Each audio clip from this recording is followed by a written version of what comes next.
Bienvenidos a la revisión de la agenda económica PM de este martes acá en CNN Chile, que va a ser un largo peregrinaje hasta el viernes, porque ese día se va a juntar la mesa de parlamentarios con el gobierno para intentar buscar una solución a la crisis de las ISAPRE y en verdad la crisis que se ve enfrentado el sistema de salud de nuestro país. Precisamente han surgido algunas dudas respecto a quién está liderando esto desde el gobierno. ¿Es la ministra de Salud, como todos esperan? ¿O puede ser el ministro de Hacienda, teniendo en cuenta que esto es también de fondo un problema financiero? Es parte de lo que nos cuenta Belén Vázquez.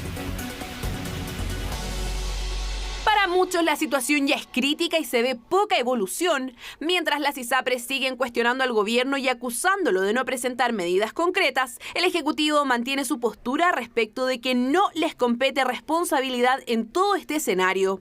Cualquier intento que se produzca en aras a buscar una solución tiene que tener en primerísimo lugar que aquí no se vulnere el fallo de la Corte, la sentencia de la Corte y particularmente de que la salud de los afiliados a la ISAPRE está primero, o sea, la salud de los chilenos es primero. Han sido días de tensión entre las partes luego de que las aseguradoras congelaran su participación en la mesa de diálogo, lo que posteriormente derivó en la convocatoria a una mesa parlamentaria con las comisiones de salud de ambas cámaras para el viernes.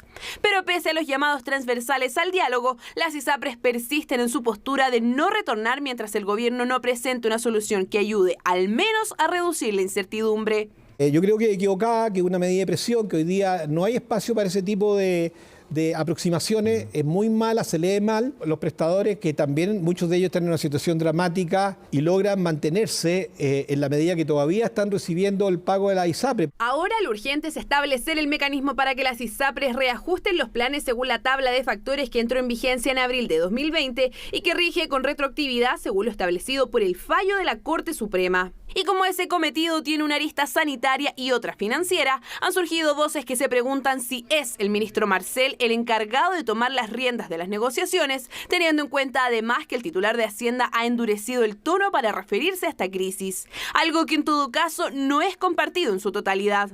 Yo diría sería un profundo error, inédito me atrevería a decir, desde el punto de vista de la administración del Estado, que concurra el ministro de Hacienda a resolver un problema que es un problema de sus accionistas, que tiene que ver con un fallo de los tribunales. No, yo creo que no. Yo creo que tiene que participar a la ministra de Salud, evidentemente. Tiene que participar el superintendente de Salud. Si el superintendente de Salud se demoró 80 días en pedir aclaración a la Corte Suprema, y la Corte Suprema le contesta en 24 horas.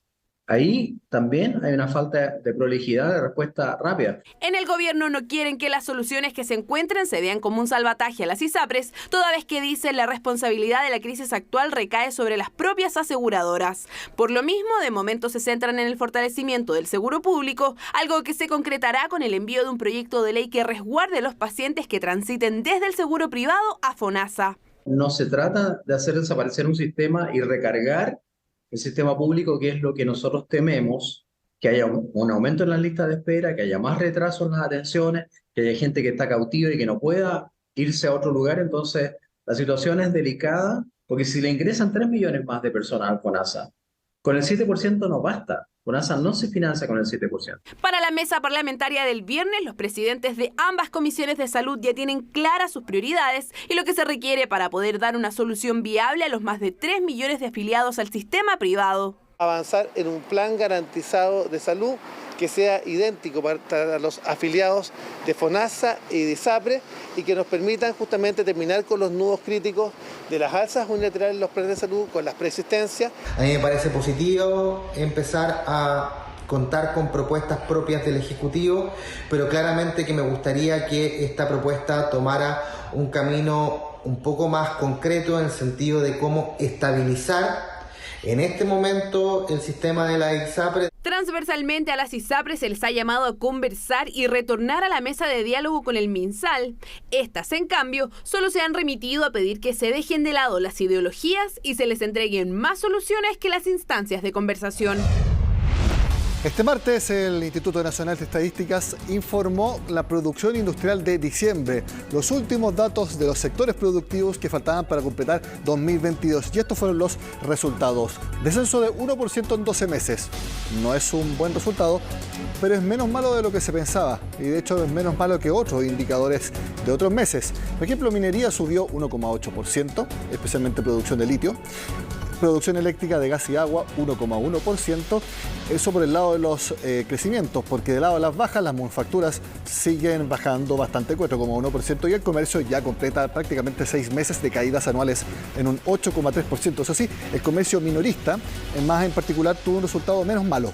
Por lo tanto, ¿cuáles son las proyecciones para el IMASEC que conoceremos mañana a las 8:30 de la mañana? Por supuesto, como siempre, al final de Agenda Económica AM estará el resultado que publique el Banco Central.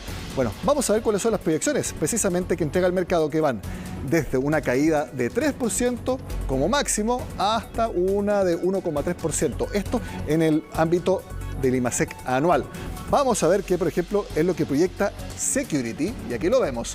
Según sus estimaciones, los servicios habrían subido significativamente en diciembre. Por eso, ellos elevan su proyección para el IMASEC de diciembre anual. Antes ellos creían que la caída sería de 3%, ahora la ven en 2% de baja, y con diciembre cayendo 0,5% respecto a noviembre. Eso opinan en Security. ¿Qué es lo que opinan en Copeuch? Que también hicieron sus proyecciones. Lo revisamos a continuación. Los datos sectoriales confirman la destacada resiliencia que está mostrando la actividad, con sorpresas positivas en comercio minorista, como les dije, y también en manufactura, que cayó menos de lo esperado. Ellos creen que el IMASEC anual bajará 1,3%, y con todo, 2022 habría cerrado con un avance de 2,7%, por sobre lo proyectado por Hacienda y por el Banco Central, que fue 2,2% y 2,4% respectivamente. Es decir, 2022 tendría un crecimiento mayor al que se había anticipado. Finalmente vemos las proyecciones del equipo económico del Banco Santander. La minería tuvo un repunte por la recuperación del cobre y el mayor dinamismo del litio. El comercio minorista también mostró un resultado mejor al esperado, gracias a una mayor fortaleza en las ventas de bienes durables como los vehículos. Por ello, también corrigen su estimación del IMASEC anual, que ellos pensaban que caería 2,6%, ahora lo corrigen y sería una caída de 2 puntos porcentuales. Como les dije, mañana a las 8:30 de la mañana el Banco Central lo publica. Inmediatamente nosotros en Agenda Económica AM se lo mostramos. Y el dólar por primera vez cierra bajo 800 pesos. La semana pasada estuvo durante algunos momentos bajo 800 pesos, pero luego subió. Por eso el hito de hoy es que cerró en 798, por primera vez bajo 800 pesos desde principios de abril. ¿Por qué? Aquí está la explicación. Tenemos al dólar cotizando bajo los 800 por primera vez en mucho tiempo, y esto responde principalmente a dos factores. El aumento del cobre, que cotiza en los 4.22 y es considerado un buen precio, y el que el dólar internacional no se encuentra altamente presionado, ya que está expectante de lo que suceda mañana con la Reserva Federal y la alza de tasas. Muy importante lo que diga la Reserva Federal de Estados Unidos, lo hemos analizado mucho acá en el programa, y por supuesto también tendremos el análisis post decisión del Banco Central de ese país. Otro de los motivos que puede a futuro hacer que baje el precio del dólar es que Hacienda va a vender 2.000 millones de dólares durante febrero al mercado nacional. Si hay más dólares en el mercado, baja su precio. Ley de oferta y la demanda. También lo analizaron este día. Todo esto se engloba en una operación de regulación que hace el fisco y que está dentro de las facultades propias del Ministerio de Hacienda.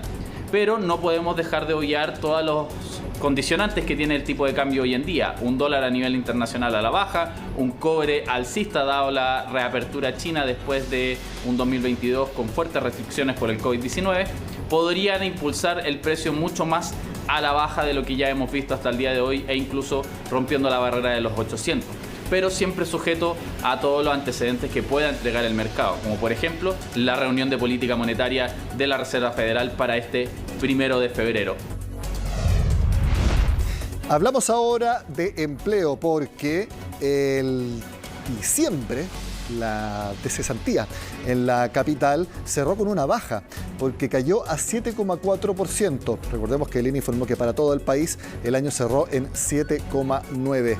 Lo positivo es que el Centro de Microdatos de la Universidad de Chile está detectando un fuerte crecimiento de los trabajos asalariados, tal como lo muestra Matías Campos. Si en el país el desempleo está en 7,9%, la situación en la capital es algo mejor. El Centro de Microdatos de la Universidad de Chile indicó que la tasa en el Gran Santiago tuvo una baja a 7,4% en diciembre pasado. Si bien esto equivale a casi 270.000 personas desocupadas, hubo una alza marcada para trabajadores con contrato formal. Los trabajadores por cuenta propia venían aumentando muy fuerte durante la pandemia, ¿cierto? Y después este año, principio de año. Sin embargo, en septiembre ya mostraron más actividad a los asalariados. Comercio entregó bastante empleo. También lo hizo en algo la construcción. También están servicios personales y de hogares que se está reactivando. Y transporte, que también es el sector que aumenta con más fuerza, ¿cierto?, dentro de los que dan servicios. Una tasa de desocupación de diciembre que se encuentra por debajo de los promedios de los últimos 20 años. Por su parte, los ocupados experimentaron un aumento anual de 5,3%, llegando a más de 3.380.000 personas. Además, la participación laboral alcanzó el 61,6%, la tasa más alta en 2 años. Sin embargo, estas cifras consideran los trabajos estacionales que se crean en esta época del año, los cuales generan efectos positivos, pero transitorios. Es que el efecto estacional positivo de verano sí nos está ayudando a mostrar una situación más benigna. Por lo tanto, ¿cuál es el punto? Que cuando se termine el verano, o sea, cuando ya conozcamos las cifras de marzo, de abril, ahí ya no va a estar este efecto positivo y ahí es donde esperamos entonces las cifras más negativas en el mercado laboral. Por lo mismo, el gobierno señaló que tiene en mente una batería de medidas que estarán trabajando durante marzo para que la situación del mercado laboral se mantenga positiva para este año. Estamos trabajando la primera, como te decía, en una revisión de los esquemas de subsidio. Segundo lugar, un ajuste a los instrumentos del IFE en función del grupo que más lo requiera. Y tercero, también se está trabajando una reforma al seguro de cesantía para que se ajuste también de mejor manera a las situaciones de desempleo y por lo tanto pueda cumplir de manera más robusta el rol que tiene. También estamos reforzando mucho el trabajo de la Bolsa Nacional de Empleo para que rápidamente active las ofertas de empleo que existen en el país. Difícil tarea para el Ejecutivo, ya que el propio Centro de Microdatos de la Universidad de Chile se sumó a las proyecciones de economistas en cuanto a una ocupación a la baja en el segundo trimestre de este año. Al regreso hablamos de pensiones en agenda económica. Mostramos cómo subieron el número de nuevos pensionados durante 2022. Claro que lo que no sube son las pensiones autofinanciadas. Lo hablamos al regreso.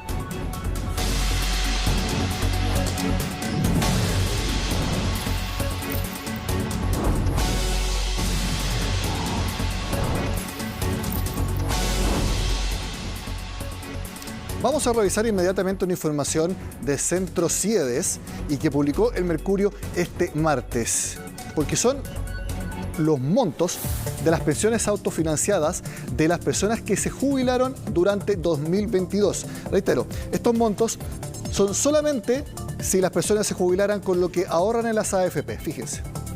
Monto promedio de los hombres, 284.000. Promedio de las mujeres, 114.000. Menos de la mitad que los hombres. Pero la brecha de género es solamente una de las malas noticias. Fíjense la mediana. La mediana, recuerden que es el punto exacto entre la pensión más baja y la pensión más alta. El corte medio preciso. Hombres, 153.000. Es decir, la mitad de los hombres que se jubilaron durante 2022 tuvo como pensión autofinanciada 153.000 o menos. Pero miren las mujeres. Le pido a Andrés, por favor, que haga zoom en el número de la mediana de las pensiones de las mujeres que se jubilaron el año pasado. 47.000. La mitad de las nuevas jubiladas de 2022 se logró autofinanciar una jubilación de apenas 47.000 pesos. Muchas personas podrán decir, ya es que depende de los años cotizados, del dinero que ganó esa persona durante su vida, las rentabilidades están bajando, se cotiza poco, hay muchas lagunas, la edad de jubilación tiene que subir. Son muchas las razones. Por supuesto que hay que trabajar en eso, pero esa es la realidad. Y es la realidad con la que hay que trabajar para mejorar. Pero no hay que esconderla, hay que mostrarla. Y vamos a hablar también de por qué subieron tanto los nuevos pensionados durante 2022. En el contacto junto a María Eugenia Jiménez, directora ejecutiva de Bain Invest, a quien vemos en pantalla. Gracias por estar con nosotros, María Eugenia. Gracias a ti, Nicolás, por invitarme. A juicio tuyo, que tú aconsejas a las personas para sus decisiones de jubilación, ¿cuál es la razón principal de que haya subido al doble los nuevos jubilados durante 2022? Lo que ocurre es que cuando comienza la pandemia, se autorizaron los retiros del 10% y muchas personas tuvieron financiamiento, pero también hubo una realidad en que hubo una incapacidad de poder llegar a hacer los trámites, y después de un par de meses la superintendencia instruyó a las administradoras de generar un sistema remoto. Eso retrasó un poco, pero se suma el año 2021, donde la rentabilidad de los fondos más conservadores fueron muy negativas. Hablamos del fondo E, por ejemplo, de un 13% real negativo, y eso hizo que mucha gente retrasara su decisión, porque por una parte tenía los retiros del 10% y otro tipo de ayudas que dio el gobierno, y además se comunicó a través de todos los medios que las rentabilidades estaban siendo muy malas, y yo creo que eso influyó en las personas. Cosa contraria de lo que ocurrió este año, y por eso que vemos un cambio importante en el número de personas pensionadas durante el año 2022. Sobre todo que subió el fondo E casi 8%, su mejor resultado anual de toda la historia. También influyó mucho la pensión garantizada universal en la decisión de las personas. Lo que ocurre es que la ley establece que no es una obligación ser pensionado para tener derecho, pero las personas tienden a pensar que tienen que estar pensionados para poder optar a esa ayuda. Y la verdad es que no es una obligación. Obviamente que si miramos los números de las pensiones en promedio, que son muy bajas, y en esa media la gente recurre a su pensión del minuto que cumple la edad para pensionarse, y más aún que tiene una ayuda a partir del año pasado de un monto que para muchos es más del doble de lo que financian con sus ahorros. ¿Sigue la tendencia de aumento en la decisión de retiros programados por las personas? Porque hace 2 o 3 años era al revés, eran las rentas vitalicias las preferidas. ¿Siguieron siendo los retiros programados durante 2022 las opciones más escogidas? Lo que ocurre es que la oferta que hace la administradora se basa sobre una tasa de interés que la superintendencia fija bajo ciertos parámetros. Y esa tasa ha sido muy alta desde fines del año 2021 y todo el año 2022. Y la tasa de oferta en renta vitalicia estaba un punto más abajo, y por lo tanto hubo una diferencia importante de oferta. Ahora, para aclarar, si me das el espacio, la oferta no significa que uno ganó más, sino que permite el cálculo de cuánto le pueden pagar, le permite a la AFP pagarle más durante los próximos 12 meses, y al año siguiente se recalcula esa anualidad. La tasa lo único que ayuda es a proyectar cuánto va a crecer el saldo una vez que se pague cada mes de pensión, y así se proveen los fondos para que duren para toda la vida, pero son opciones distintas. Ahora, las personas tienen un cierto temor sobre la reforma en un sector, y otros no tienen ese temor porque esperan que existe una ayuda, y por lo tanto es probable que algunos de ellos han optado a retiro programado, motivado por el monto que le ofrece y también esperando la ayuda que podría ocurrir con la reforma que probablemente se va a aprobar con ciertas modificaciones, pero esperamos que se llegue a ciertos acuerdos. El año pasado las compañías de seguro ofrecieron una renta vitalicia novedosa, que es más alta en los primeros años y después más baja posteriormente. ¿Tuvo algún impacto, tú crees, ese nuevo producto? Ha sido paulatino. Esto se viene a aplicar a partir de septiembre de manera muy tímida, pero las personas, un grupo importante busca estabilidad en el tiempo, y esa es la mayor motivación porque optan a una pensión en una compañía, porque les ofrece una pensión permanente igual para toda la vida, en UF, sin cambios.